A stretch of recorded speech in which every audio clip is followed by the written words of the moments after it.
Moving on, we've got Caverns of Khafka, which was nominated. It was one of the very first games that was nominated.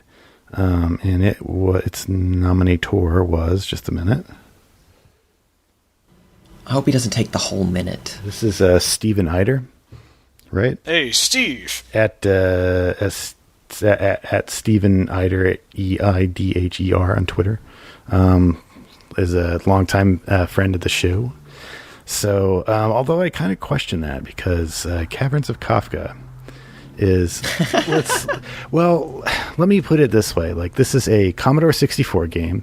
It is made by kind of a legend among early Commodore 64 programmers. What's his name again? Paul Norman, and he has quite a history. Yeah, he's an interesting guy. Like, his first game, I think, is like a, I'd consider it to be like kind of a minor masterpiece, Forbidden Forest, right? It's a very kind of cinematic game, involves shooting things in a forest with a bow and arrow. Well, plenty of people consider it like one of the first survival horrors, so it gets a pretty big nod from the general industry. I mean, this guy's a vision guy, right? Like he has grand ideas for a very limiting platform, and so.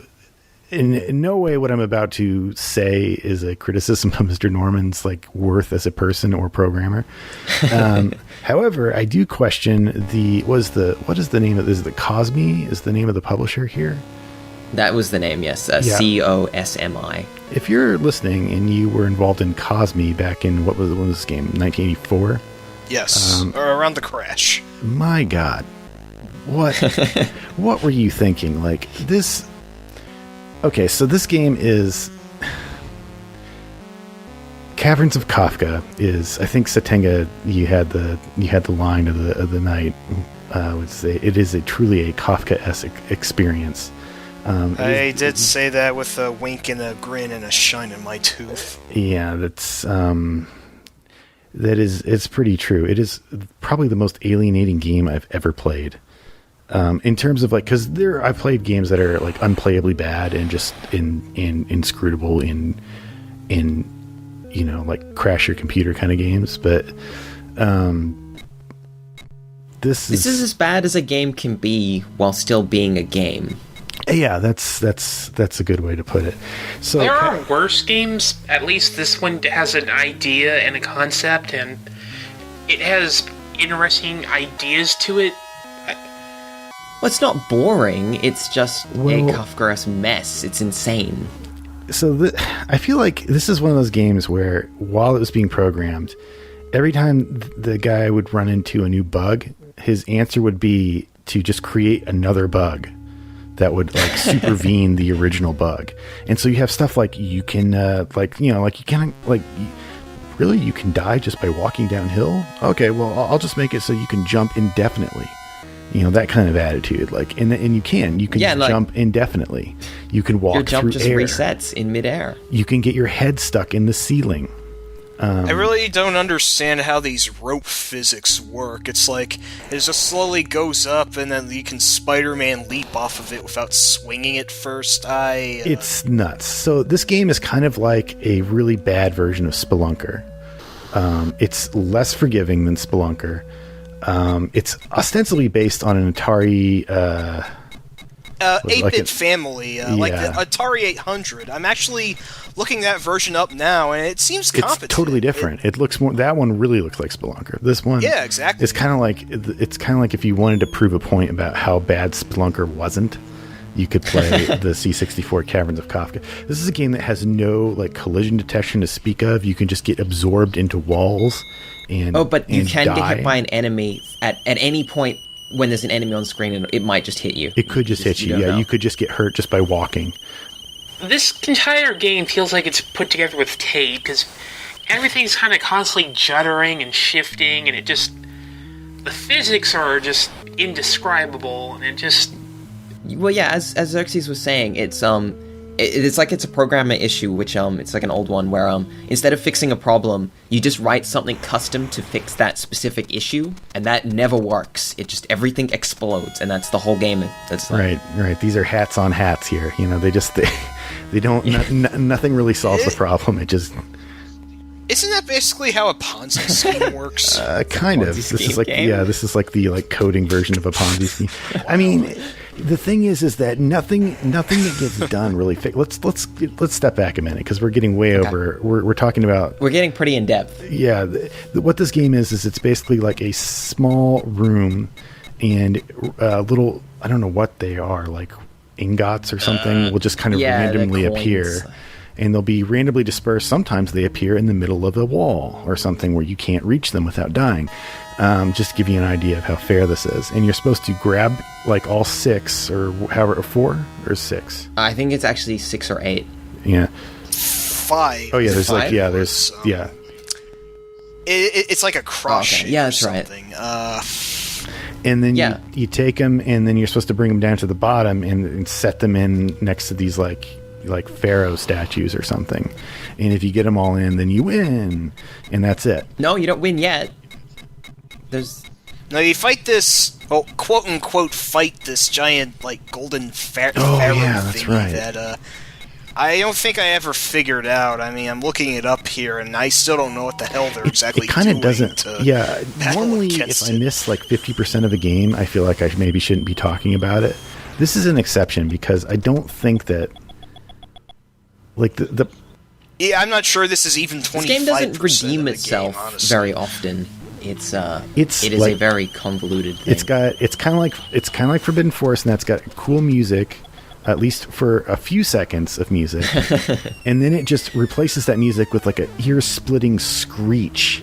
And I think that's supposed to. Is that supposed to I think be? it's supposed to be the bat that shows no. every so often, but I can't even tell for sure. Well, yeah. I was wondering if that was in there for atmosphere, if it was an actual glitch in the heart. So, like, apparently, tell. like, the That was, manual, it was supposed to be, like, a tracker to get you closer to the ignits, but because that's not real at all. It just makes you want to run away from whatever's causing it. That's what it does. It's Why can't just put like a pointy arrow? or you could just do like the standard boop Go next. boop boop, that kind of thing. Yeah, but the ignits are 100% random, and they just appear at random, so... you Yeah, just- so it's like you get if you get within like earshot of one of these things, it just goes. This is an accurate Oh my depiction of God. the sound. That's really. That's not an exaggeration. It is. I didn't know Xerxes' voice could go that high, honestly, But, so, like... I've learned a lot it's really of hard for us to describe this because it really is just the strangest thing. Like, you have to watch a video of this to understand just how ludicrous the whole thing is as a game and as an experience. We were talking about this, like, going back to the publishing aspect of this, like, how could this be on store shelves? Like, this is a great evangelist for Nintendo of America's, like, super draconian license and restrictions. Like, this is way worse than any game that I've ever played for the NES or Famicom. It's worse than Super Monkey Dive. It's worse than Convoy no Nazo. It's worse than anything I've ever played. It was games like these that actually, caused the Western video game crash. I maybe think you're 3 being a or tiny 4. bit harsh. See, this game probably. I imagine. I don't know if they sold this in the US or more Europe. But since console game wasn't really a huge thing in Europe at this time, everyone was on microcomputers, this was the kind of thing they were playing. Yeah, but like the thing about this is, I think that even though it's insane, it is not completely boring. I mean, there's lots of games that I think are more boring on the NES and on microcomputers. That's like this true. game has something. Like Bird Week. Well, I mean, in terms of boring, like, no game that just screams in your ear periodically can be considered boring. So, I mean, that's kind of like cheating. But, yeah, I agree, because when I first saw, somebody, when Steven suggested this game, I immediately looked it up because I never heard of it. I was like, oh, this looks really cool. I really want to play this. I thought, like, I wonder what it looked kind of like it reminded me kind of like of a Pitfall 2 type thing is what I was seeing. But then you actually play it and you realize, oh, this is like the second or third time that you die in midair or get swallowed up into a wall and can't get out, you start realizing like what kind of joke he was playing on us here. It is kind of a game where you think you're doing something wrong at the start, and then you realize that no. no, the game is wrong. You really don't play a game like this. You just kind of immerse yourself in bugs and piercing screeches for a few minutes, and then you give up. I do think that this is a good example that Mr. Norman was very close to one of the first, I guess, like indie or alt sort of game designers, like just like a really, really specific, almost punk mentality where it's just like, I have no idea what I'm doing, but I'm going to do it and it's going to work maybe. And another reason why I don't criticize Norman himself is because he's been very clear that he did not know what he was doing when he was programming his first several games. He's like, I wasn't a programmer. I was like more of a like musician, and these games I treated like as making kind of little movies. And so there's his other games. What's another one? Was the Aztec something or other? Aztec Challenge. Yeah, that's pretty well remembered, I think. And like I said, Forbidden Forest is a cool, interesting, creative game. I don't know how much fun it is, but it's definitely like he's a high concept guy working in a very low res medium, and so you got to give it to him. So I mean, the games are hugely fascinating just to look at. They're very cinematic and they're interesting. That's what I think makes this game so frustratingly terrible, is that you can see the germ of a good idea here, and it's just interesting enough that you kind of want to keep playing a little bit just to see, like, surely there's some trick to this, right? No, there's no trick to it. You are just... Well, there are tricks to it, but they don't make the game more fun. They're just breaking the game to finish it. The game... I don't even know how you can consider a game like this. Like, how can you break this game? Like, you... If you walk backwards and forwards, apparently it will eventually spawn the ignites, like, right next to you. Like, that's how the spawning algorithm works. Oh. And I'd say that's probably the best way to play the game, because there's so much that can just instantly pop out of nowhere and just kill you. Like, apparently, yeah, like, the whole thing is just, like, it is... This is a game that's balancing on, like, the world's, like, tallest Jenga tower, and if the moment you stop playing it, you're screwed. It's kind of game where I feel like it could infect other C64s in the same room with viruses just through the open air. Like, it's fun. I mean, the thing about a game like this is that, yes, early Commodore 64 games were not very sophisticated, and yes, people sold some real garbage, and people played it, and people kind of liked it, but the fact of the matter is Pitfall existed when this game came out. Pitfall had been around for at least 2 years, and if you played Pitfall, you would know that getting your head stuck in the ceiling is not normal. Like, that should never be happening. Like, it's not like you have to make a game as good as Pitfall. That's not likely to happen, but seriously, like, you should know, like, people, it's not like people didn't know what a good, like, platformer was like. And, you know, and you had games like Spelunker and other stuff like that, which were much more, like, again, you don't get your head stuck in the ceiling in Spelunker. All the things that can happen to you in that game, head ceiling stuckness, not one of them. Apparently, Paul Norman would eventually go on to work on Home Alone 2 for the Genesis, and that's kind of sad. That's like HR Giger retiring to do, like, cereal box art or something. I'm just picturing Joe Pesci with his hump head stuck in the ceiling. I mean, that sounds as a counterpoint, reasonable. though. It's the perfect use of his talent, is to the game where the enemies go through walls and never come out again. That's the thing about it.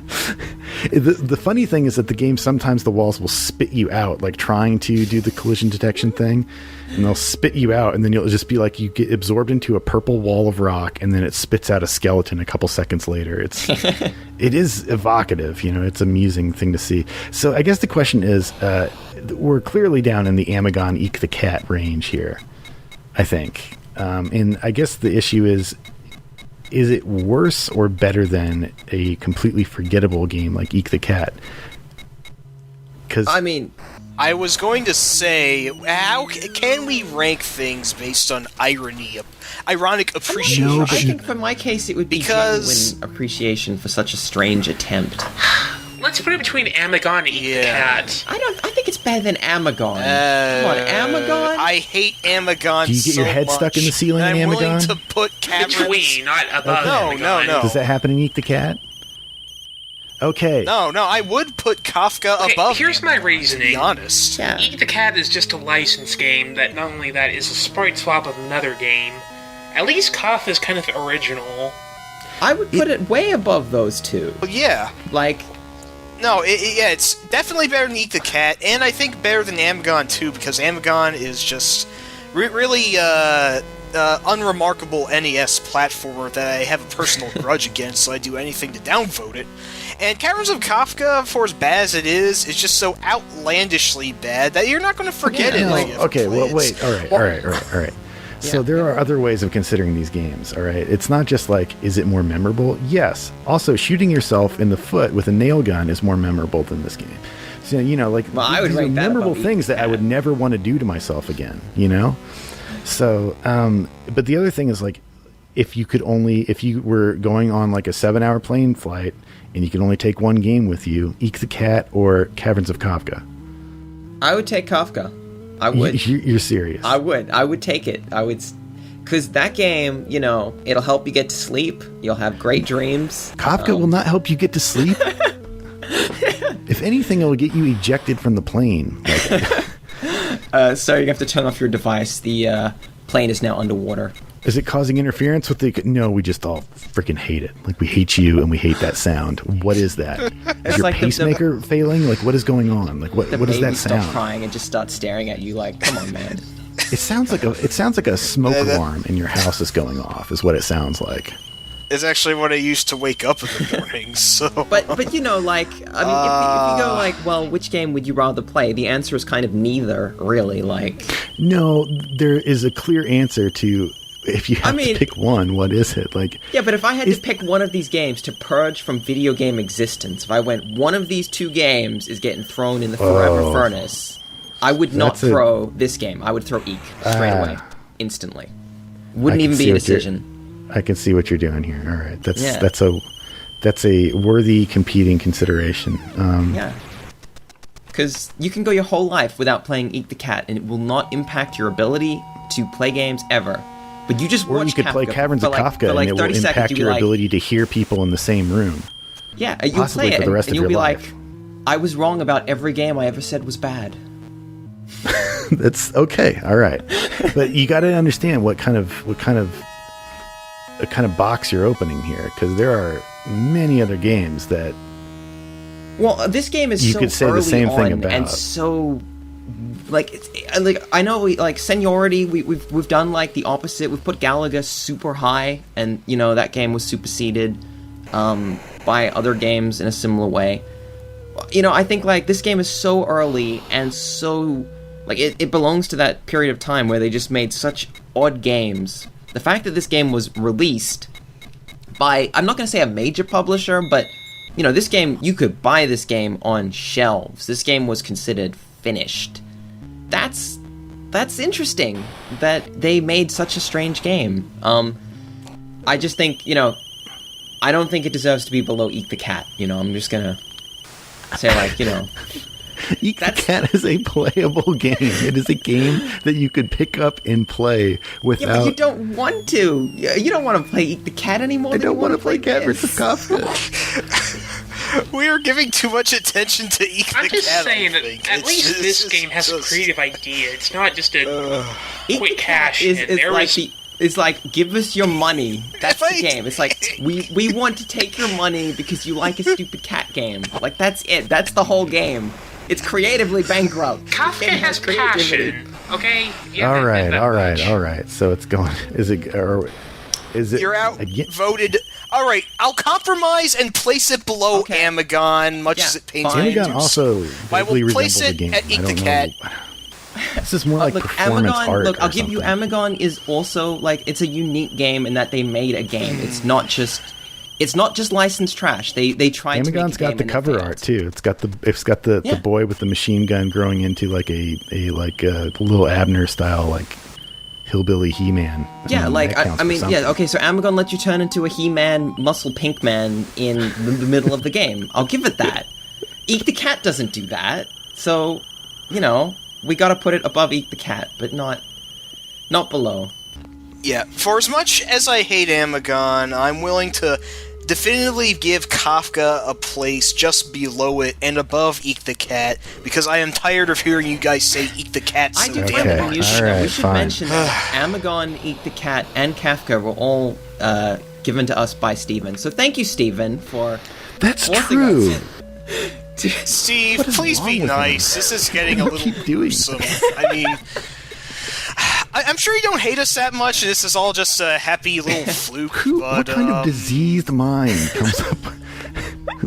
He's one of our listeners. Let's be nice. I'm sure you take that as a compliment.